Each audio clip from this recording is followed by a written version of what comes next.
Vision news కు స్వాగతం.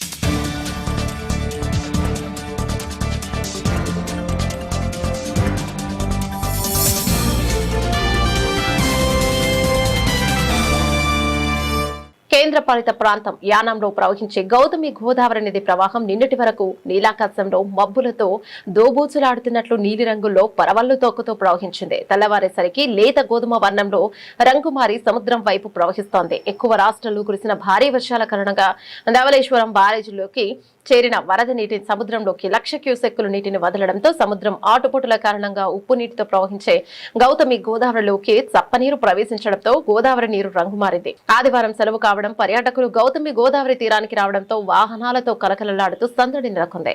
పర్యాటకులు గోదావరి తీరాన ఐ లవ్ యానం వద్ద సెల్ఫీలు దిగుతూ గోదావరిలో స్నానాలు చేస్తున్నారు. పర్యాటకుల కోసం ఏర్పాటు చేసిన మొబైల్ టాయిలెట్లు పాడైపోవడంతో తీవ్ర అసౌకర్యానికి గురవుతున్నారు.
ఏపీఎస్పీ కాకినాడ 3rd బెటాలియన్ శిక్షణ పోలీసులు శ్రీ గంగరాజు అసిస్టెంట్ కమాండెంట్ ఆధ్వర్యంలో కోరింగ ఎకో టూరిజం ను Shri SSR Varaprasad forest range officer వారి అధ్యక్షతన సందర్శించారు. ఈ సందర్భంగా అధ్యక్షులు కోరింగమడ అడవుల యొక్క ప్రయోజనాలు, ఎకో టూరిజం ను ఏ విధంగా అభివృద్ధి చేస్తుందని, వివిధ రకాల ప్రకృతి విపత్తుల నుండి కాకినాడ పరిసర ప్రాంతాలను ఏ విధంగా అడవులు రక్షిస్తున్నాయి అనే విషయాలు తెలియజేశారు. ఈ కార్యక్రమంలో సెక్షన్ అధికారి కె సిద్ధార్థ, ఎఫ్బిఓలు G Gopi Nagendra Kumar, K Mahesh, K Dhanunjayarao, CBET సిబ్బంది పాల్గొన్నారు.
గోదావరి డెల్టా అభివృద్ధి రైతాంగ సంక్షేమానికి ముఖ్యమంత్రి నారా చంద్రబాబు నాయుడు చేపడుతున్న కార్యక్రమాలు చారిత్రాత్మకమని ఈ నెల 13న జరిగే సీఎం పర్యటనను విజయవంతం చేయాలని కొత్తపేట ఎమ్మెల్యే బండారు సత్యానందరావు పిలుపునిచ్చారు. ఆదివారం రావులపాలెంలోని క్యాంపు కార్యాలయంలో నిర్వహించిన మీడియా సమావేశంలో ఆయన మాట్లాడారు. గోదావరి డెల్టాకు జీవనాడిగా నిలిచిన ధవళేశ్వరం బ్యారేజ్ లో మిగిలిన 117 గేట్ల ఆధునీకరణ మరమ్మతు పనులకు 150 కోట్లతో సీఎం చంద్రబాబు సోమవారం శ్రీకారం చుడతారని తెలిపారు. పనులు పూర్తయితే డెల్టాలోని సుమారు 10.50 లక్షల ఎకరాలకు సాగునీటి సరఫరా మరింత సమర్థవంతంగా జరిగి రైతులకు దీర్ఘకాలిక ప్రయోజనం చేకూరుతుందన్నారు. వరద నియంత్రణ, కాలువలకు నీటి విడుదల, సాగునీటి నిర్వహణలో ధవళేశ్వరం బ్యారేజ్ కీలక పాత్ర పోషిస్తోందని చెప్పారు. వ్యవసాయాన్ని లాభసాటిగా మార్చేందుకు ఆధునిక పద్ధతులు, డ్రోన్ల వినియోగం, ప్రకృతి వ్యవసాయం, డిమాండ్ ఆధారిత పంటల ప్రోత్సాహం వంటి కార్యక్రమాలను ప్రభుత్వం అమలు చేస్తోందన్నారు. రాష్ట్ర జనాభాలో అధిక శాతం మంది వ్యవసాయంపై ఆధారపడి ఉన్నందున నీటిపారుదల రంగానికి ప్రభుత్వం ప్రత్యేక ప్రాధాన్యతనిస్తోందని చెప్పారు.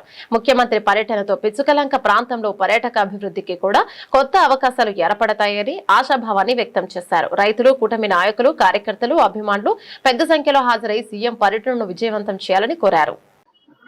గోదావరి డెల్టాకు జీవనాడి లాంటి సరార్దర్ కాటన్ ధవళేశ్వరం బ్యారేజీ గేట్లు మరమ్మతులు పూర్తిగా బ్యారేజీని బాగా పనిచేసేలా చేయాలనే ఆలోచనతో జీవనాడి లాంటి ధవళేశ్వరం బ్యారేజీ ఆధునీకరణ పనులు చేపట్టడానికి చంద్రబాబు నాయుడు గారు రేపు కొత్తపేట నియోజకవర్గం బొబ్బర్లంక గ్రామం వద్ద ఉన్న పిచ్చుకలంకలో రైతులతో ముఖాముఖి కార్యక్రమం, బ్యారేజీ గేట్ల యొక్క మరమ్మతులో ప్రారంభ కార్యక్రమం చేపట్టడం చాలా అభినందనీయమైన విషయంగా తెలియజేస్తూ ఉన్నాను.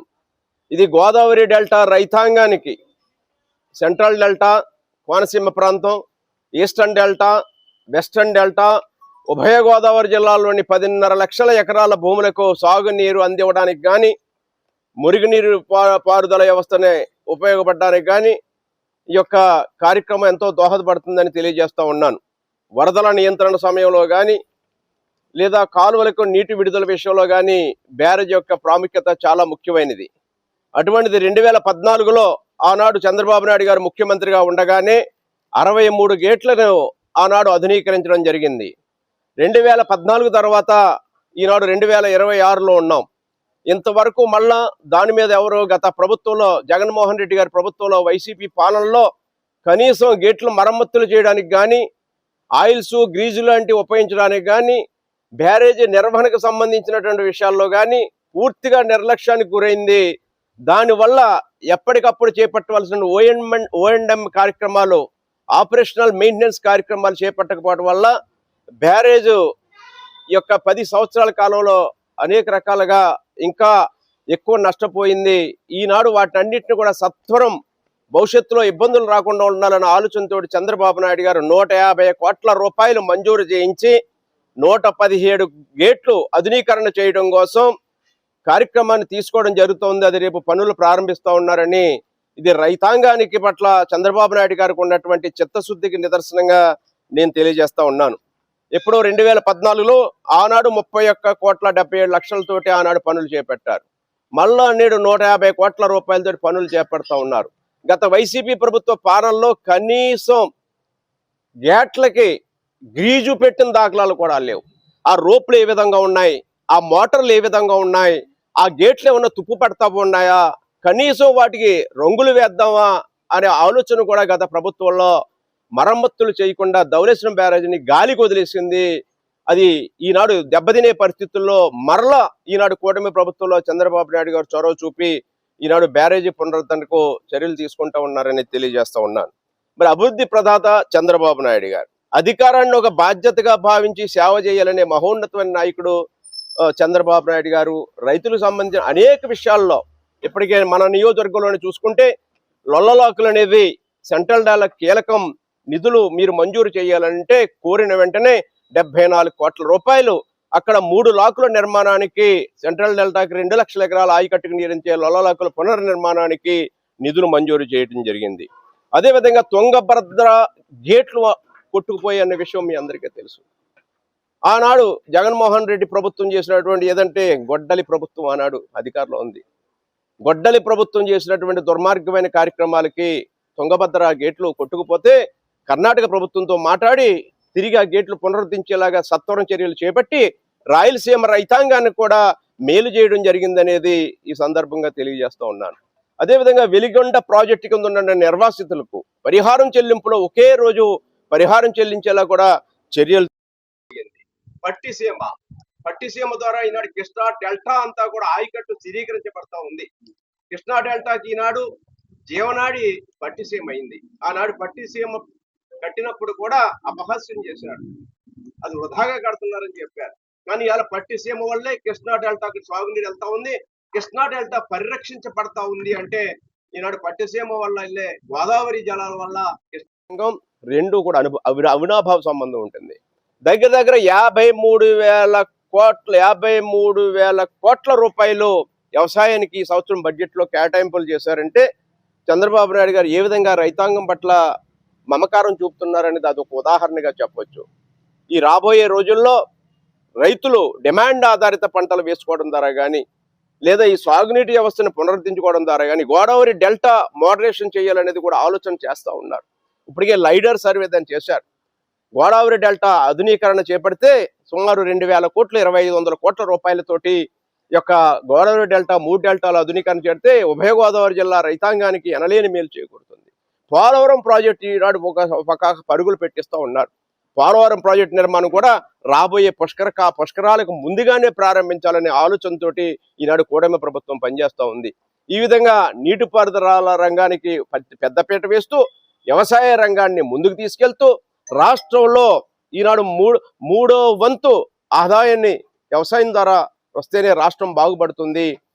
70% ప్రజానికం వ్యవసాయం మీద ఆధారపడి ఉన్నారనేది దాని తగ్గ వసతులు కల్పించడం కోసం ఈనాడు చంద్రబాబు నాయుడు గారు అవిరల్ కృషి చేస్తూ ఉన్నారు. అందులో భాగంగా ఈ కార్యక్రమాలన్నీ జరుగుతూ ఉన్నాయి. ఈనాడు మన కళ్ళ ముందు కనిపిస్తూ ఉన్నాయి. ధవళేశ్వరం బ్యారేజీకి 150 కోట్ల రూపాయల పనులు కానీ రేపు వచ్చే 3-4 నెలల్లో మొదలెట్టపోయే లొల్లలాకుల ఆధునీకరణ కానీ రాబోయే రోజుల్లో గోదావరి డెల్టా మోడరేషన్ చేయడం కోసం చేస్తున్నటువంటి ఇప్పుడు ఈనాడు కృషి ప్రయత్నాలు కానీ తప్పకుండా ఫలిస్తాయని ఈ సందర్భంగా చంద్రబాబు నాయుడు గారు రాక వల్ల పిచ్చుకలంక అనే ప్రాంతం కూడా అక్కడే సమావేశం పెట్టడం ద్వారా పిచ్చుకలంక ప్రాంతం హైలైట్ అవడం ద్వారా చంద్రబాబు నాయుడు గారు రాబోయే కాలంలో దాన్ని కూడా ఒక టూరిజం ప్లేస్గా చక్కటి టూరిజం ప్లేస్గా తీర్చిదిద్దడానికి దోహదపడుతుందని నేను ఆశిస్తూ ఉన్నాను. దాంతోపాటు గోదావరి డెల్టా మోడరైజేషన్ కానీ ఏటిగట్లు అభివృద్ధి పరచడం కానీ ఏటిగట్ల మీద తారు రోడ్లు తీసుకురావడం కానీ ఇలాంటి చర్యలు కొంత ఉపయోగపడతాయి మన ప్రాంతానికని ఆశిస్తూ ఉన్నాను. రాబోయే రేపు ఆయన పర్యటన సందర్భంగా ఇవన్నీ కూడా ఆయన దృష్టికి తీసుకెళ్తాం. ఎక్కడైతే లంక భూములు నదీపాతానికి గురవుతున్నాయో అక్కడ గ్రాయిన్స్ నిర్మించాలని కానీ గోదావరి డెల్టా మోడరేషన్ కానీ ఏటిగట్ల మీద రోడ్లు లేదా ఇంకా పటిష్టపరచవలసిన ఏటిగట్లు బ్యాలెన్స్లు ఉన్నాయి వాటిని కూడా పటిష్టపరిచే చర్యలు కానీ ఇవన్నీ గౌరవ ముఖ్యమంత్రి గారి దృష్టికి తీసుకెళ్ళడానికి రేపు పర్యటనని సద్వినియోగం చేసుకుంటామని తెలియజేసుకుంటూ ఈ సందర్భంగా రైతాంగానికి ఎంత మేలు చేస్తున్నటువంటి చంద్రబాబు నాయుడు గారికి రైతాంగం తరపున హృదయపూర్వకమైనటువంటి కృతజ్ఞతలు తెలియజేసుకుంటూ రేపు జరగబోయే పిచ్చుకలంకలో రేపు ఉదయం 10 గంటలకి సోమవారం నాడు 10 గంటలకు జరగబోయే ముఖ్యమంత్రి గారి కార్యక్రమాన్ని పర్యటనను విజయవంతం చేయవలసిందిగా ఎన్డీఏ కూటమి నేతల్ని ప్రజల్ని రైతాంగాన్ని అందరినీ కూడా హృదయపూర్వకంగా ఆహ్వానిస్తూ వారిని వేడుకుంటున్నాను. మరో బులెటిన్లో మళ్ళీ కలుద్దాం. అంతవరకు సెలవు. నమస్తే.